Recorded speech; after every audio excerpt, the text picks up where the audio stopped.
My name is Lara Rodriguez. I am the broadcast production director at Church Unlimited in Corpus Christi, Texas.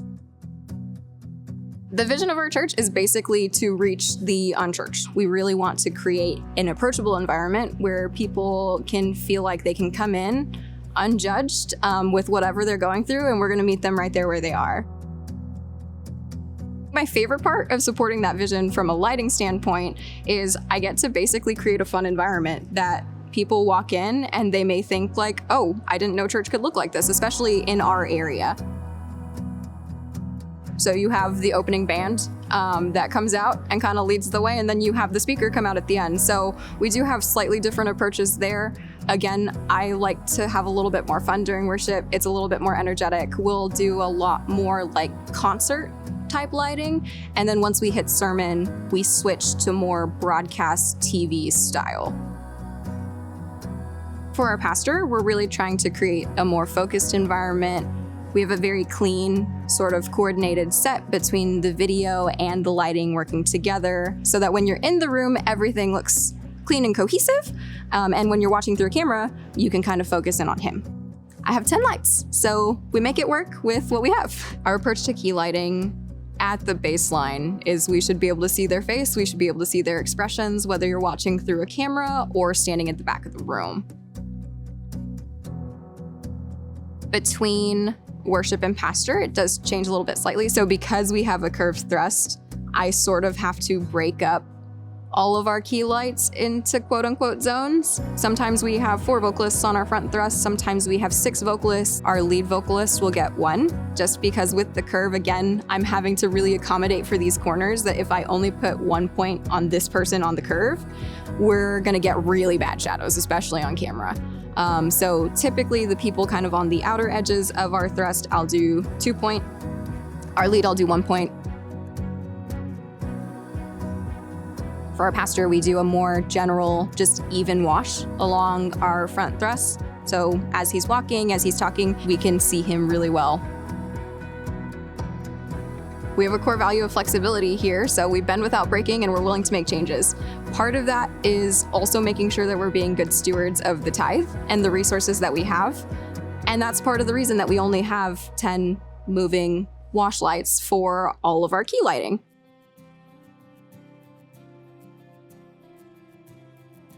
We use backlight also as a tool to create depth. So whenever we are backlighting our instrumentalists who are very, very close to our LED wall, they don't feel like they're falling into whatever content is on the LED wall. They're kind of popped up from that. It makes the stage feel more full and dynamic versus just having a flat picture. We installed our LED wall to essentially give us flexibility of what we could put behind our band, our pastor. When we're trying to do more high energy, kind of more excitement, we'll put a motion background that fills the entire wall, and then that's kind of the defining background of what's going on behind them. Other times during worship or during other elements that we want to feel maybe more intimate, emotional, where we leverage a lot of negative space on the LED wall with maybe like my personal favorite is a background we've been using recently is it's like the border of the LED wall and then black in the middle, because you kind of have that nice piece of texture behind whoever you're shooting and then just blackness behind them.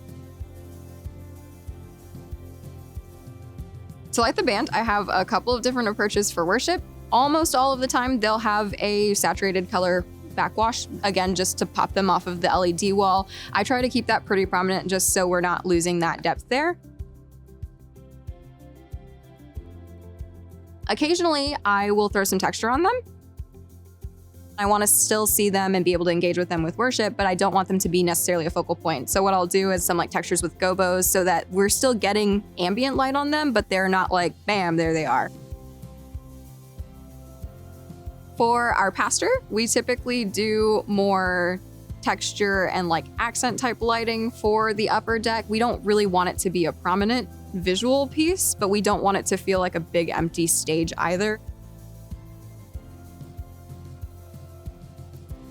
I'll do some gobos on the floor of the deck just so when we're taking wider room shots, there's some texture behind pastor.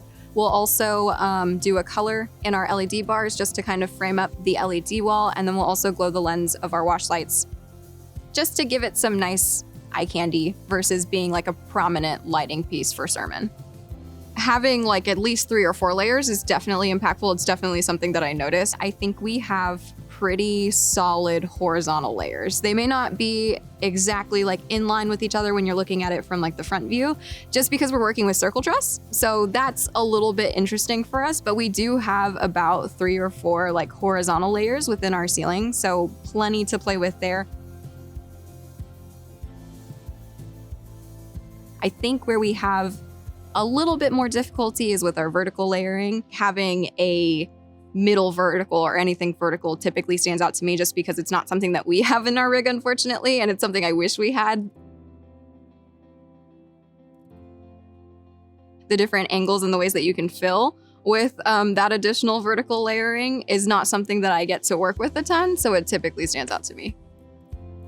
I think I would encourage any young person who really wanted to dive into the world of production or maybe go deeper in where they're serving to not be afraid to ask questions and to get connected with the people who are doing what you want to do at your location. This was really scary for me, just as a woman. And all of the guys, whenever I was learning and growing up, it was all dudes. I didn't have like a lady to look up to. So it's a little bit intimidating to go up to another guy and be like, hey, can you teach me this? For me personally, in my own production journey, I've kind of had moments where I felt like, oh, I really should have the answer to this question. Like, I'm the lighting designer. Why do I not know this? And that like pride of like, well, I can't ask. I'm supposed to be the one that knows this. I think a lot of the things that we tell ourselves whenever we're like, I don't want to ask that person a question is just not true. All of us have a passion for what we do and have a passion for teaching others. And all of the times that I've ever asked for help, the guys were like, yes, we were waiting for you to ask for help. Like, please, we love teaching you these things.